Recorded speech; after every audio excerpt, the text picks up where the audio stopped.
मेरा नाम स्नेहा है। मैं बहुत अमीर परिवार से ताल्लुक़ रखती थी।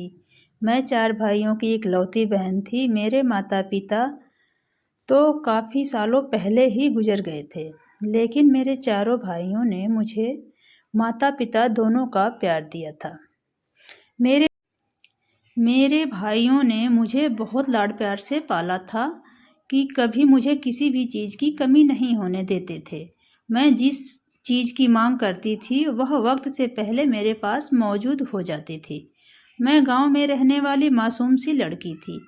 मेरे बड़े भैया गांव के सरपंच थे और 2 छोटे भाई विदेश पढ़ने के लिए गए हुए थे, जबकि मुझे पढ़ाई लिखाई का कोई शौक नहीं था।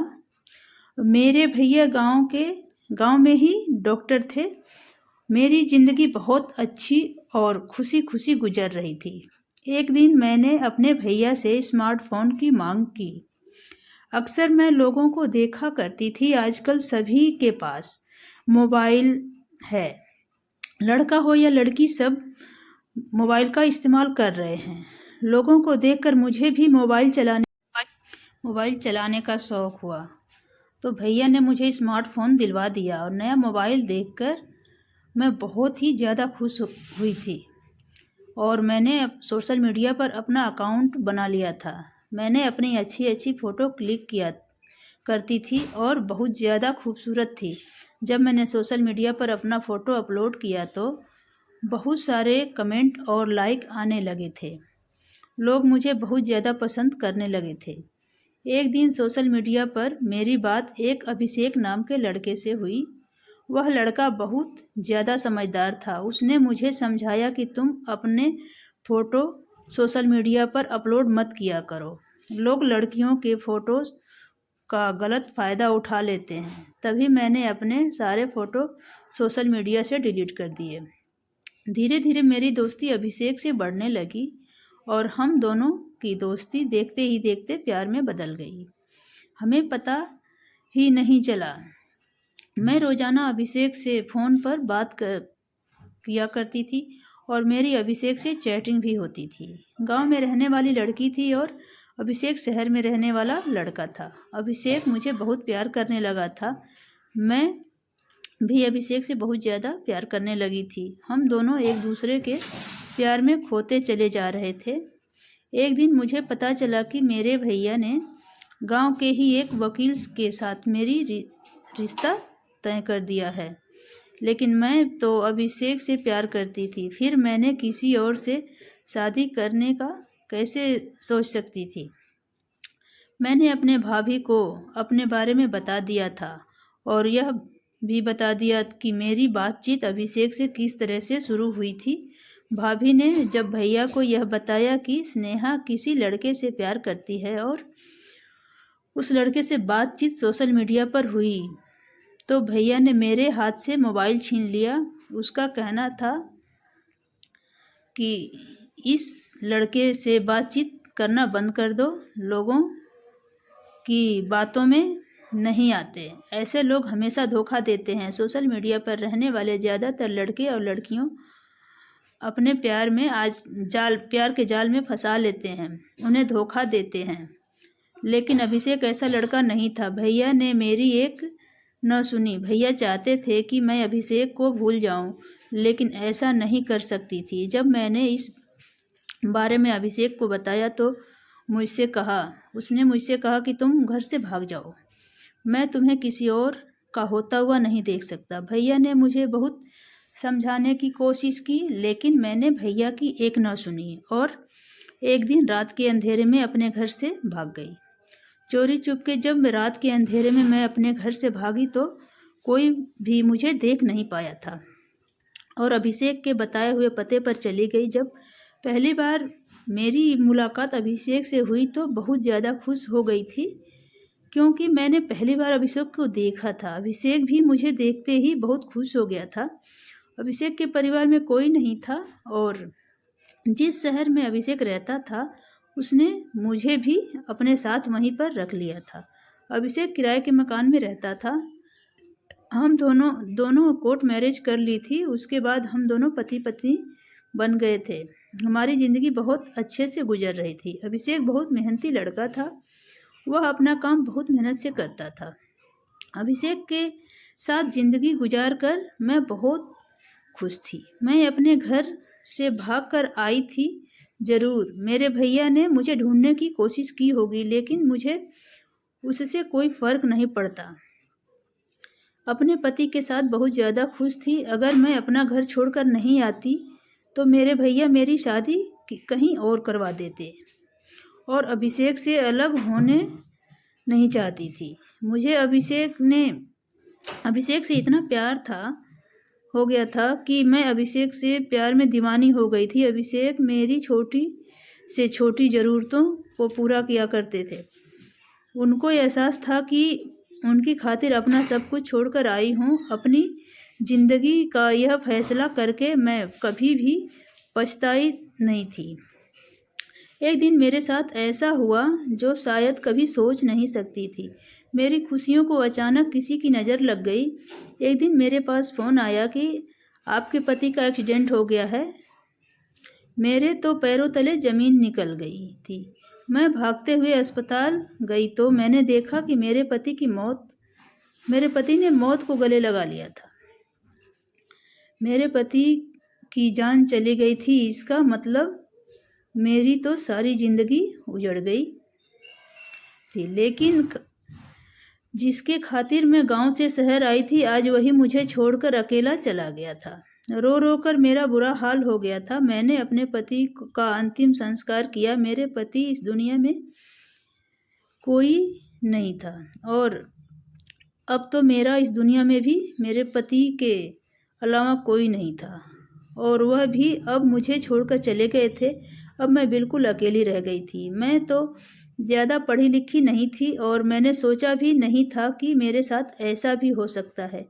मेरी सारी आईडी वगैरह सब मेरे भैया के घर पर ही मौजूद थी। मैं कहीं नौकरी भी नहीं कर सकती थी, क्योंकि मेरे पास मेरी अपनी पहचान के लिए कोई सबूत नहीं था, क्योंकि अभी मेरी शादी को सिर्फ 2 महीने ही गुजरे थे। अभिषेक के मरने के बाद मैं भैया से कांटेक्ट करने की कोशिश की तो उन्होंने मुझे साफ इनकार कर दिया। अब तुम मेरे लिए मर चुकी हो, और अब वापस तुम्हें हमारे घर आने की कोई ज़रूरत नहीं है। और हमने गांव में यह खबर फैला दी है कि तुम मर चुकी हो। यहाँ तक कि हमने किसी और की झूठी लाश लाकर यहाँ दिखा दिया था कि तुम हो, और एक हादसे में तुम्हारी मौत हो गई है। वैसे तो मुझे पता था कि मुझे अपने भाइयों से यही जवाब मिलेगा, लेकिन अब मैं अपनी ज़िंदगी में कैसे गुजारती। मुझ पर तो परेशानियों के पहाड़ टूट पड़े थे। अभिषेक को मरे हुए 1 महीना हो चुका था। कुछ दिनों तक तो आसपास के पड़ोसी लोग मेरी मदद करते रहे, लेकिन कोई किसी की कब तक मदद करेगा। लेकिन मकान मालिक किराया न देने की वजह से मुझे घर से निकाल दिया। अब मेरे पास बेचने के लिए कुछ भी नहीं था। मैं बहुत ज़्यादा परेशान होने लगी थी।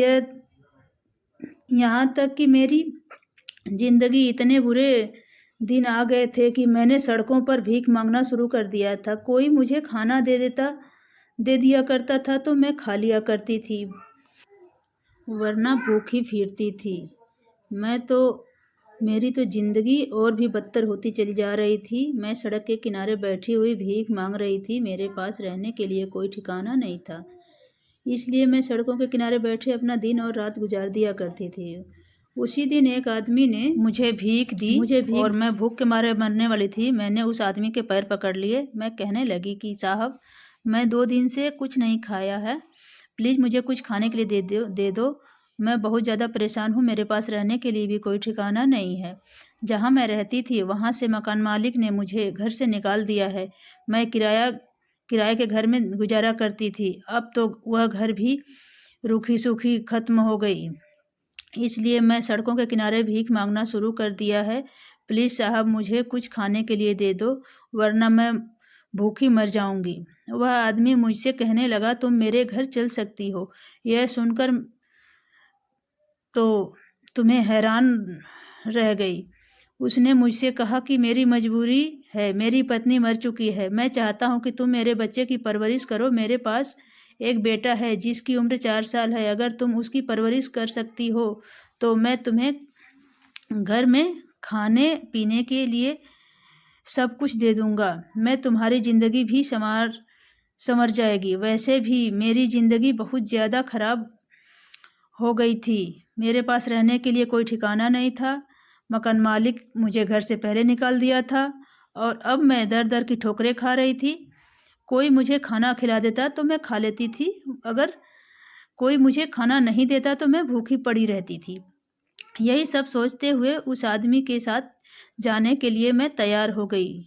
वैसे भी मुझे उस टाइम खाने के अलावा कुछ और नहीं नज़र आ रहा था, इसलिए मैं फ़ौरन राज़ी हो गई और उस आदमी के साथ उसके घर चली गई। उसके साथ घर गई तो उसका घर बहुत बड़ा था और वह बहुत अमीर आदमी था।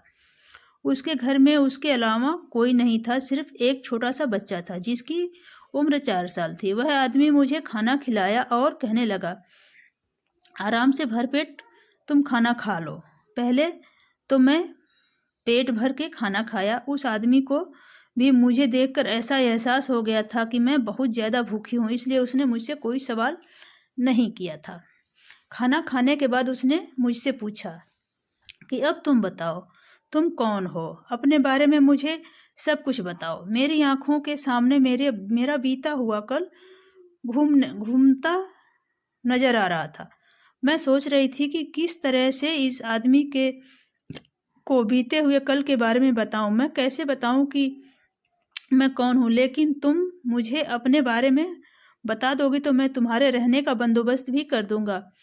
किसी तरह कोई परेशानी नहीं होगी। इस घर में मैं अकेला रहता हूँ और सिर्फ मेरा बेटा रहता है, बाकी कोई नहीं रहता है। घर में काम करने के लिए नौकर भी लगे हुए हैं। मैंने उसे बताया कि मेरा नाम स्नेहा है और मैं बहुत अमीर परिवार की बेटी थी। मेरे 4 भाई हैं। मैं अपने 4 भाइयों की इकलौती बहन थी और गांव में रहने वाली थी। सोशल मीडिया पर मुझे एक लड़के से प्यार हो गया था। उसी के खातिर मैं अपना गांव छोड़कर यहाँ पर आ गई थी। आने के बाद मेरी ज़िंदगी बहुत अच्छी चल रही थी। फिर एक दिन एक्सीडेंट में मेरे पति की मौत हो गई। मेरे ऊपर परेशानियों का पहाड़ टूट पड़ा है और मेरी मजबूरियों ने मुझे सड़क के किनारे भीख मांगने पर मजबूर कर दिया। मैं 2 दिन से मैंने कुछ नहीं खाया था, इसलिए मैं आपके पैरों में गिरकर आपसे भीख मांग रही थी। अगर आप मेरी मदद नहीं करते तो मैं भूख के मारे मर जाती। उस आदमी ने कहा, आप मेरे लिए मेरी बहन की तरह हो।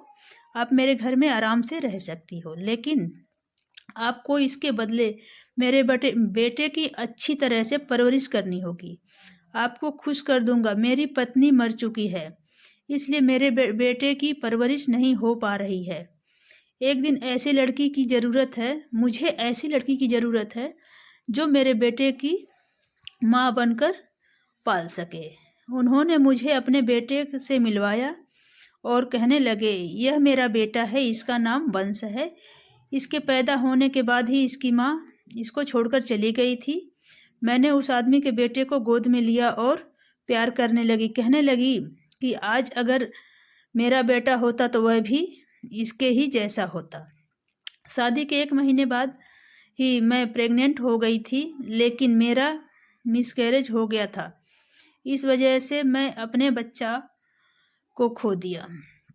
आपसे वादा करती हूँ, आपके बेटे को अपना बेटा समझकर इसकी परवरिश करूँगी। वंश का ख्याल रखने में मुझे बहुत खुशी मिलती थी।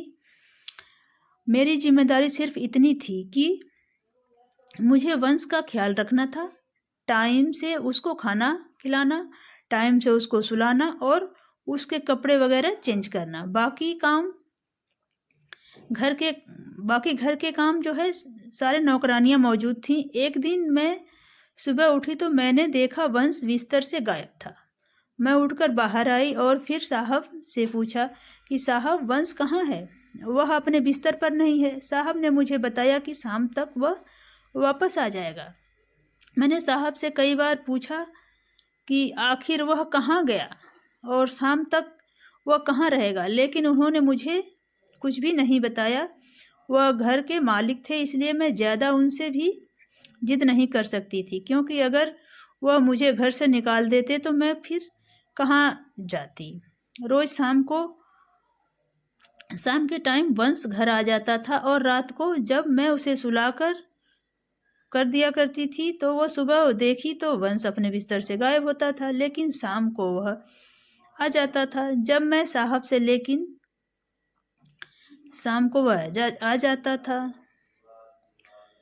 जब भी साहब से वंश के बारे में पूछती थी तो साहब मुझे कोई जवाब नहीं देते थे और कह दिया करते थे कि मैं तुमसे कहा ना कि तुम इस मामले से दूर रहो, इस बारे में तुम ज़्यादा जानने की कोशिश मत किया करो कि वह कहाँ पर जाता है, इस बात पर तुम्हारा कोई लेना देना नहीं है। तुम्हारा काम सिर्फ बच्चों को देखभाल और उसकी परवरिश करना है। जो काम तुम्हें दिया गया है तुम बस वही करो।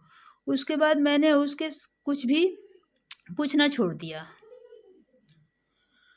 एक रात जब मैं वंश के साथ सो रही थी तो आधी रात को मेरी आंख खुली और मैंने देखा कि वंश बिस्तर पर ही मौजूद था। जागती रही और अचानक किस टाइम मेरी आंख लग गई मुझे पता नहीं चला कि सुबह रोज की तरह वंश फिर बिस्तर पर मौजूद नहीं था।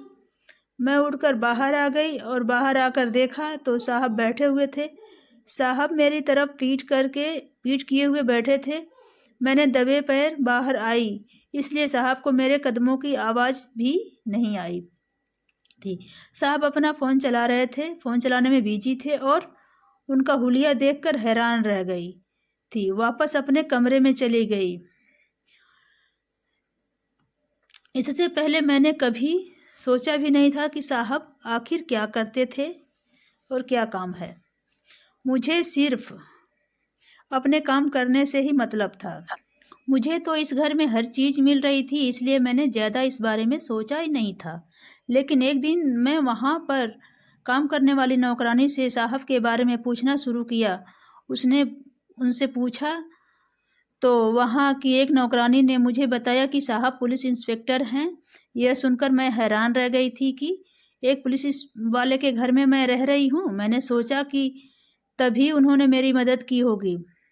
ऐसी हो गई थी जैसे मुझे साहब के काम के बारे में कुछ पता ही नहीं।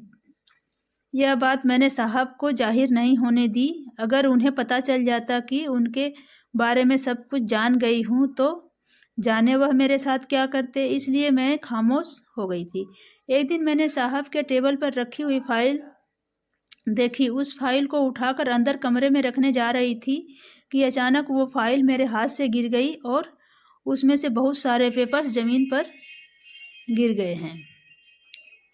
उन पेपर्स को इकट्ठा किया तभी मेरी नज़र एक फाइल के एक गिरे हुए फ़ोटो पे पड़ी।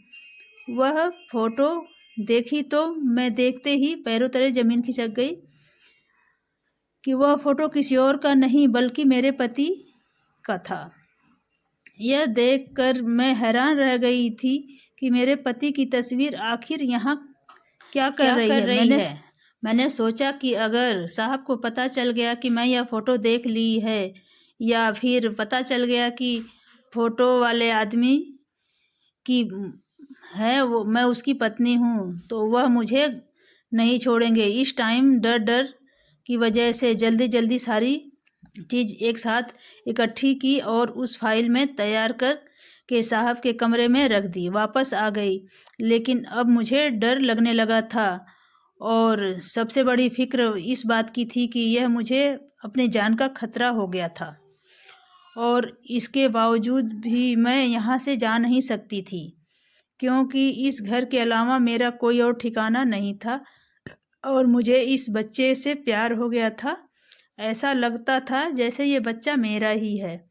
इस बच्चे से मुझे दिली लगाव हो गया था और इसके अलावा मुझे इस फ़ोटो का राज भी जानना था। अगर इस पुलिस वाले आदमी के पास मेरे पति की फ़ोटो कैसे आया, मुझे डर लग रहा था कि कहीं वह कुछ गड़बड़ ना हो जाए।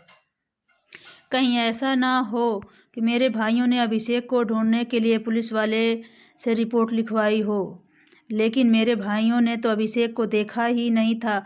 मेरी कुछ भी समझ में नहीं आ रहा था। ना जाने मेरे दिमाग में क्या क्या ख्याल आ रहे थे।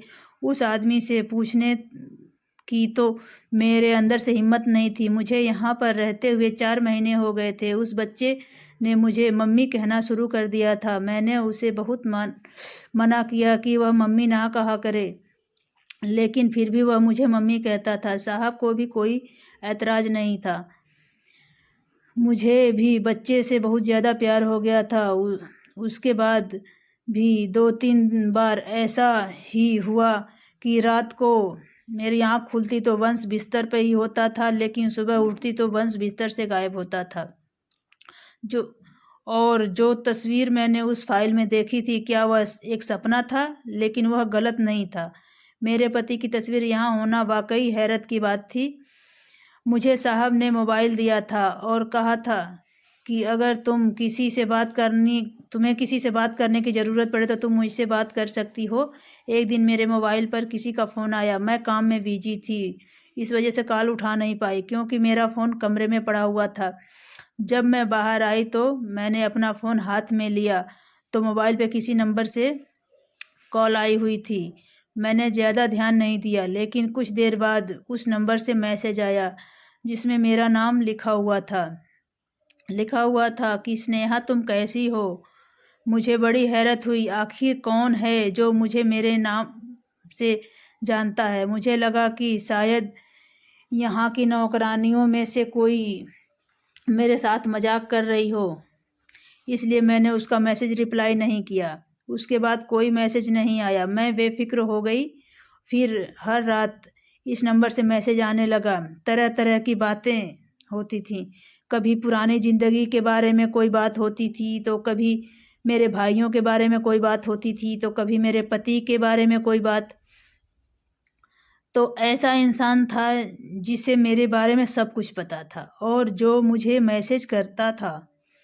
मेरे साथ जो कुछ भी हुआ था यह सब तो मैं नहीं जानती थी। मुझे डर लगने लगा था कि ना जाने यह कौन है जो मेरे पीछे क्यों पड़ा हुआ है।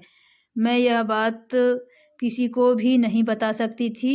वह मुझे कहता था कि तुम अपना दोस्त समझ सकती हो, और कहता था कि अगर तुम्हें किसी भी परेशानी हो तो तुम मुझे एक मैसेज कर दिया करना, तुम्हारी सारी परेशानियां ख़त्म कर दूंगा। लेकिन मैं डर चुकी थी, इसलिए मैंने उसका नंबर ब्लॉक कर दिया। लेकिन फिर भी मुझे नए नंबर से मैसेज आने लगे। मैंने जितने भी नंबर ब्लॉक करती थी, वह हर बार नए नंबर से मुझे मैसेज करता था, बात करने की कोशिश करता था, ऐसी बातें कहता था। मैं परेशान हो जाती थी। एक बार मुझे शक भी हुआ कि यह साहब तो नहीं मुझे परेशान कर रहे हैं, लेकिन मैं इसको अपना बहन समझ रहा हूँ। मैं भूल गई थी कि यह धीरे धीरे मुझे यह सब कुछ सचने लगने लगा था। मुझे ऐसा लग रहा था जैसे मैं घर में मेरा खाना पीना उठने वाला है। मुझे किसी भी तरह से यहाँ से चले जाना चाहिए। मेरी जान को बहुत खतरा हो सकता है, लेकिन यहाँ पर मैं इज्जत से रह रही थी। मुझे साहब पर शक हुआ तो मैं साहब पर नज़र रखना शुरू कर दिया था, लेकिन मुझे ऐसा लगता था कि वह एक इंसान है जो मेरे बारे में सब कुछ जानता है। शायद वही जो मुझे तंग कर रहा है, क्योंकि अक्सर ऐसा होता था जब मेरे पास मैसेज आ रहे होते थे, उस टाइम साहब भी मोबाइल चला रहे होते थे। लेकिन मैंने उस मैसेज करने वाले शख्स को कोई डिमांड नहीं थी। उसका सिर्फ इतना ही एक कहना था कि मैं उससे बात करती रहूं और उसे अपना दोस्त समझूं और उसको अपनी सारी परेशानियां बताया करूं। बहुत दिन गुजर गए। उसने मेरे बारे में सब कुछ जानने के बावजूद भी मुझे कोई नुकसान नहीं पहुंचाया और ना ही मुझे किसी तरह का ब्लैकमेल किया। तो धीरे धीरे मुझे उस पर भरोसा होने लगा था और मैं उससे बात करने लगी थी। मैं अपनी कोई परेशानी तो उसे शेयर नहीं करती थी, लेकिन उससे बात करती थी। वह मुझे इधर उधर की हंसी मजाक भी करता था, और जब मैं उससे पूछती कि तुम्हें मेरे बारे में इतना सब कुछ कैसे पता, वह मेरे सवाल पर जवाब नहीं देता था। अपने बारे में वह बताता था कि वह जॉब करता है और शादीशुदा भी नहीं है और उसका इस दुनिया में कोई नहीं है। मेरा भी तो कोई नहीं था, इसलिए मेरी उससे अच्छी दोस्ती हो गई थी। कोशिश करती थी कि किसी के सामने उससे बात ना किया करूं, इसलिए मैंने उसे यह बात भी बता दी थी कि किसी के सामने उससे ज़्यादा बात नहीं कर सकती। इस बात पर उसने मुझसे कहा कि कोई बात नहीं, मैं इस बात का ख्याल रखूंगा और अब हम रात में ही बात किया करेंगे। जब सब सो जाते थे तब रात में देर तक मैं उससे चैटिंग करती रहती थी। देर रात तक चैटिंग करने की वजह से सुबह को मेरी आंख नहीं खुलती थी और जब मैं उठती थी तो वंश भी नहीं होता था। अब मुझे उससे बात करने की आदत हो चुकी थी। वंश के बारे में मैं उससे कुछ डिस्कस नहीं किया करती थी क्योंकि यह मेरा राज था और मैं इस घर का राज किसी और के साथ शेयर नहीं कर सकती थी क्योंकि मैं इस घर का नमक खा रही थी। और वैसे भी यह कौन था, मैं उसको ज़्यादा तो नहीं जानती थी। पता नहीं जो कुछ उसने अपने बारे में बताया है वह सच भी था या नहीं था, इस बारे में तो मैं नहीं जानती थी। मेरे लिए बस वह एक टाइम पास बन चुका था। वैसे भी मैं सारा दिन अकेले बोर हो रहती थी। वंश भी शाम को ही घर पर लौटता था और घर में काम भी नौकर किया करते थे, इसलिए उससे बात करके मेरा टाइम पास हो जाता था। 2-3 दिन से वह मुझसे कह रहा था मिलने के लिए, मिलना चाहता है, लेकिन मैं उससे मिलने के लिए तैयार नहीं थी क्योंकि मैं घर के बाहर नहीं निकलती थी। उसका कहना था कि वह खुद मेरे घर मुझसे मिलने आएगा। मैं उसकी बात को इग्नोर किया करती थी क्योंकि उसे नहीं पता था कि मैं कहाँ पर रहती हूँ। एक दिन शाम को वंश और साहब एक साथ घर में चलते हुए आए थे। साहब ने मुझसे कहा कि शाम को खाने का इंतजाम करो क्योंकि मेरा बेस्ट फ्रेंड आज घर आ रहा है, इसलिए मैं चाहता हूँ कि तुम अपने हाथ से उसके लिए टेस्टी खाना बनाकर तैयार करो। मैं साहब से कहा कि ठीक है, मैं खाना बनाकर तैयार कर दूंगी। मैं काफ़ी सारी डिशेज बना के तैयार कर दी थी। 3 घंटे बाद बाहर से किसी के बोलने की आवाज़ आने लगी। मुझे लगा कि शायद मेहमान आ गए हैं। मैं अपने काम में इतनी बिजी हो गई थी कि उस फ़ोन वाले लड़के को भी भूल गई थी। उसने कहा कि वह मुझसे मिलने के लिए आएगा। खाना तैयार करने के बाद जब मैं किचन के बाहर निकली तो नीचे हॉल में बैठे हुए इंसान को देखकर मेरे पैरों तले ज़मीन निकल गई थी। मैं जब देखते ही हैरान रह गई कि आखिर सामने कौन है। मैं दंग रह गई थी कि मैं खुद को होश में लाने की कोशिश कर रही थी, लेकिन मुझे होश नहीं आ रहा था। कुछ देर बाद मैं बेहोश हो गई और जब मैं होश में आई तो मैं अपने कमरे में बिस्तर पर लेटी हुई थी। साहब और वह इंसान मेरे बिस्तर के पास खड़ा हुआ था। वह इंसान कोई और नहीं बल्कि मेरा पति अभिषेक था, जिसका क्रियाक्रम होते हुए मैंने अपनी आंखों से देखा था। मैं तो दंग होकर अभिषेक की तरफ देख रही थी। मुझे यकीन नहीं आ रहा था कि वह जिंदा और सही सलामत मेरे सामने खड़े हुए हैं। अभिषेक भी मेरी तरफ गौर से देख रहे थे और उनकी आंखों में आंसू नजर आ रहे थे। अभिषेक ने मुझसे कहा, स्नेहा यकीन कर लो, मैं ही हूँ, तुम्हारा अभिषेक, जो तुमसे बहुत प्यार करता है। देखो मैं जिंदा हूँ। और यह कहते हुए मेरे पास बेड पर बैठ गए। मेरी आंखों में आंसू आ गए थे और मैं उनको छू कर देख रही थी। मुझे यकीन नहीं हो रहा था कि वह सच में जिंदा हैं और मेरे सामने बैठे हुए हैं। मैं उनके गले लगकर खूब रोने लगी और मुझसे लिपटकर खूब रो रहे थे। उनके जाने के बाद मेरे साथ जो कुछ भी हुआ था वह सब मुझे याद करके मुझे बहुत ज़्यादा तकलीफ़ हो रही थी। मेरे साथ जो भी हुआ था वह सब कुछ मुझे याद आने लगा था। मैं अभिषेक से पूछा, अगर आप जिंदा थे तो यह कौन था जिसका क्रियाक्रम मेरी आंखों के सामने हुआ था और जिसकी लाश हॉस्पिटल में मैं खुद देखी थी। और मैं अभिषेक से कहा कि अगर आपको मालूम था कि आपका मेरे सिवा दुनिया में कोई नहीं तो आप इतने महीने तक मुझसे दूर क्यों रहे। मैं रोती चली जा रही थी और कहती चली जा रही थी। अभिषेक ने मुझसे कहा, क्योंकि मेरे पास बहुत सारे ऐसे राज हैं जिसको सुनकर तुम चौंक जाओगी। आज मैं तुम्हें एक एक करके सारे राज बताना चाहता हूँ। सबसे पहले तो तुम जिस रॉन्ग नंबर वाले लड़के से बात करती हो वह कोई और नहीं बल्कि मैं ही हूँ। तुमसे कहा था कि मैं तुमसे मिलना चाहता हूँ और मैं तुम्हारे घर आकर तुमसे मिलूँगा। देखो मैं यहाँ पर आ गया हूँ। मैं तुम्हें कहीं बाहर नहीं बुलाया ना। फिर मैंने सोचा कि जो बातें वह लड़का मुझसे किया करता था और उसके बारे में जितना भी बातें बताती, यह सब तो मेरे पति के अलावा कोई और नहीं जानता था। लेकिन मेरा इस बात पर बिल्कुल ध्यान नहीं दिया गया कि अभिषेक जिंदा भी हो सकते हैं। और मैं अभिषेक से कहा कि अगर आप जिंदा थे तो आप इतने टाइम से कहाँ पर थे, मुझे आपके बारे में सब कुछ जानना है। अभिषेक ने मुझसे कहा कि मैं तुम्हें अपने बारे में सब कुछ बता दूंगा। जब तुम अपना घर छोड़ने के बाद यहाँ पर आई थी और हमने शादी कर ली थी तो कुछ दिनों बाद तुम्हारे भाइयों ने यहाँ आकर हमारे बारे में सारी इन्फॉर्मेशन निकाल ली थी। उन्होंने अपने गांव में सबको बता दिया था कि तुम मर चुकी हो एक एक्सीडेंट में और मौके पर तुम्हारी मौत हो गई थी। यहाँ तक कि उन्होंने कुचली हुई लाश को लोगों के सामने साबित करके यह जाहिर किया था कि तुम सच में मर चुकी हो, क्योंकि अगर गांव वालों को यह पता चल जाता कि सरपंच की बहन घर से भाग गई है तो तुम्हारे भाइयों की बहुत ज़्यादा बदनामी होती। इस डर की वजह से तुम्हारे भाइयों ने गांव में झूठ बोल दिया था और तुम्हें मरा हुआ साबित कर दिया था। लेकिन वह लोग मेरे दुश्मन हो गए थे जिसने उनकी बहन से शादी कर ली थी।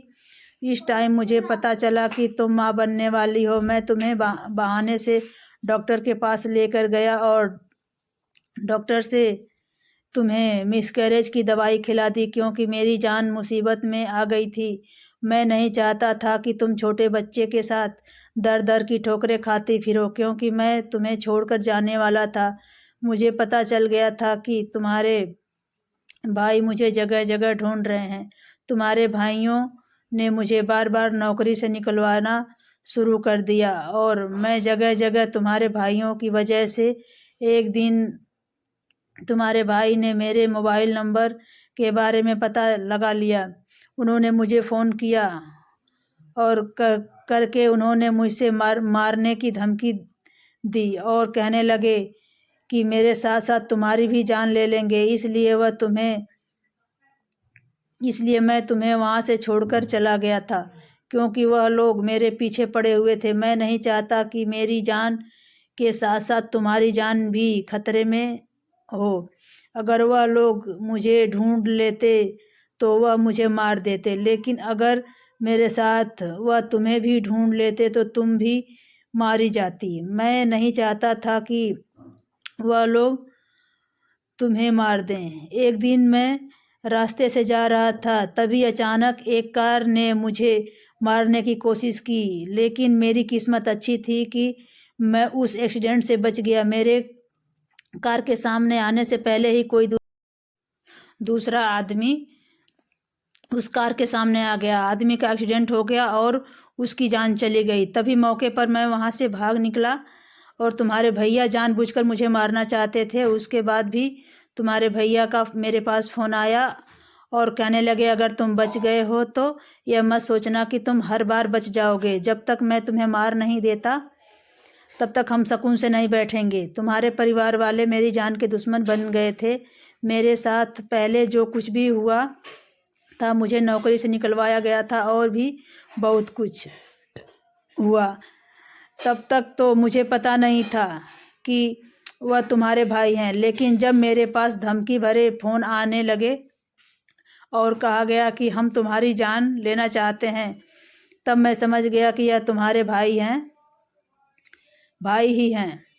जो मेरे समझ में आया था कि तुम्हारे भैया ही जो मेरे साथ सब कुछ हो रहा है वो कर रहे थे। जिसके घर से तुम रह रही हो यह मेरा दोस्त है, यह मेरा बचपन का फ्रेंड है। यह एक पुलिस ऑफिसर है। मैंने इससे मदद मांगी और यह मेरी मदद करने के लिए तैयार हो गया। 1 महीने तक मैं अपनी जान छुड़वाने के लिए कहीं ना कहीं भागता रहा, लेकिन फिर मुझे तुम्हारी फिक्र लगी रहती थी। मुझे पता चला कि मेरा दोस्त अपने घर में अकेला रहता है, इसलिए मैंने इससे कहा कि तुम किसी तरह मेरी पत्नी को अपने घर ले आओ और उसको अपने घर में रहने की जगह दे दो ताकि वह परेशान ना हो। मेरा यह दोस्त अगर तुम्हें कहता कि तुम इसके घर चलो तो तुम उसके घर जाने के लिए इतनी आसानी से नहीं मान जाती। इसलिए उसने सोचा कि यह अपने बेटे वंश की परवरिश करने के लिए कहेगा तो तुम मान जाओगी और परेशानियों की खातिर आसानी से तो उसके घर पर जाकर रहने लगोगी। यहाँ पर तुम बिल्कुल सुरक्षित थी और अब मेरी परेशानी खत्म हो गई थी। मेरे दोस्त ने तुम्हारे भाइयों को गिरफ्तार कर लिया है, जिन्होंने मुझ पर जानलेवा हमला किया और मुझे जान से मारने की धमकी दी थी। जब तक मैं तुम्हारे भाइयों को पुलिस के हवाले नहीं करवा देता तब तक मैं तुम्हारे सामने नहीं आ सकता था। काफ़ी दिनों तक मेरे दोस्त ने मुझे जेल में के एक कमरे में ही बंद करके रखा था, क्योंकि अगर मैं बाहर निकलता तो तुम्हारे भाई किसी न किसी तरह से मेरा पता निकाल लेते और मुझे जान से मार देते।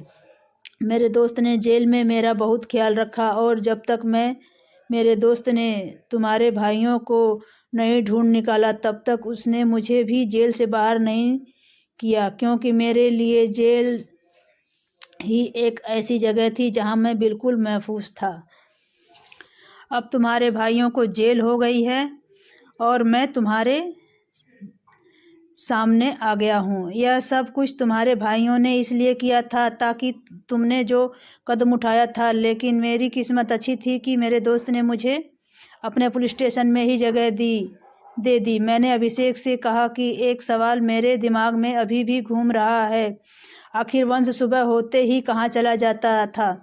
तभी साहब कहने लगे, मुझे माफ़ कर देना भाभी, यह मेरा बेटा ही है। मैं उसी की वजह से आपको यहाँ लेकर आया था। मेरी पत्नी नहीं है और मेरे बेटे को माँ की ज़रूरत थी। मेरी पत्नी आपके आने से 1 हफ्ता पहले ही मर गई थी। उसकी बहुत ज़्यादा तबीयत खराब थी और एक हफ्ते से उसने रो रो कर बुरा हाल कर दिया था, क्योंकि वह अपनी माँ के साथ ही सोता था। मैं जब आपको यहाँ पर लेकर आया तो मैंने सोचा कि पता नहीं मेरा बेटा आपको अपनी माँ समझेगा या नहीं। अगर आप उसे प्यार से सुलाएंगी तो वह सोएगा भी या नहीं, लेकिन पहले ही दिन मेरा बेटा आपको अपनी माँ समझकर सो गया था। सुबह को मेरा बेटा बोर्डिंग स्कूल में चला जाता है और वह शाम को वापस लौटता है। मेरी पत्नी की तबीयत खराब रहती थी, इस वजह से मैंने उसका ध्यान बांटने के लिए उसको बोर्डिंग स्कूल में डाल दिया था और मैं उसको रात को घर लेकर आता था। सुबह होते ही उसे स्कूल भेज दिया करता था। लेकिन आपने मेरे वंश का बहुत ज़्यादा ख्याल रखा, मैं आपका एहसानमंद हूँ। अभिषेक अपने दोस्त से कहने लगा, तुमने भी तो हमारा बहुत ज़्यादा साथ दिया, तुम्हारी वजह से तो आज हम पति पत्नी एक दूसरे से मिल पाए। अब हम दोनों अपनी ज़िंदगी में बहुत खुश हैं। मेरे पति की नौकरी लग गई है और हम साहब के घर में ही रहते हैं। साहब का कहना था कि मैं उनके बेटे की परवरिश ऐसे ही करूं जैसे मैं करती थी, क्योंकि वंश मुझे बहुत ज़्यादा अटैच हो गया था और मैं हमेशा वंश को माँ की तरह प्यार दिया करती थी। इसलिए हम उन्हीं के घर में रहते थे और अभिषेक का साथ दोबारा पाकर मैं बहुत ज़्यादा खुश हो गई थी। ज़िंदगी में सारी परेशानियां ख़त्म हो गई थीं, लेकिन मेरे भाइयों ने जो किया वह माफ़ी के काबिल नहीं था, माफ़ करने के लायक बिल्कुल नहीं था। उसकी वजह से मुझे बहुत ज़्यादा परेशानी उठानी पड़ी थी। जब मेरे भाई जेल में हैं और अब उनका सज़ा भी पूरा हो गया है, एक दिन मैं उनसे जेल में मिलने के लिए गई तो भैया मुझे देखकर माफ़ी मांगने लगे और अभिषेक से भी माफ़ी मांगने लगे। हमने उन्हें माफ़ कर दिया है और अभिषेक ने भी उन्हें माफ़ कर दिया है। हम दोनों अपनी ज़िंदगी में बहुत ज़्यादा खुश हैं और आगे बढ़ चुके हैं। दोस्तों, यह कहानी एक काल्पनिक कहानी है। इस कहानी से सच का कोई लेना देना नहीं है और अगर आपको मेरी यह कहानी पसंद आई हो तो उसे ज़्यादा से ज़्यादा शेयर करें, लाइक करें और हमारे चैनल को सब्सक्राइब करें। फिर मिलते हैं आपसे एक और नई कहानी के साथ। तब तक के लिए नमस्कार दोस्तों। आशा करती हूँ कि आप लोग हमारे चैनल को सब्सक्राइब करेंगे, कहानी को लाइक करेंगे और ज़्यादा से ज़्यादा शेयर करेंगे। Thank you.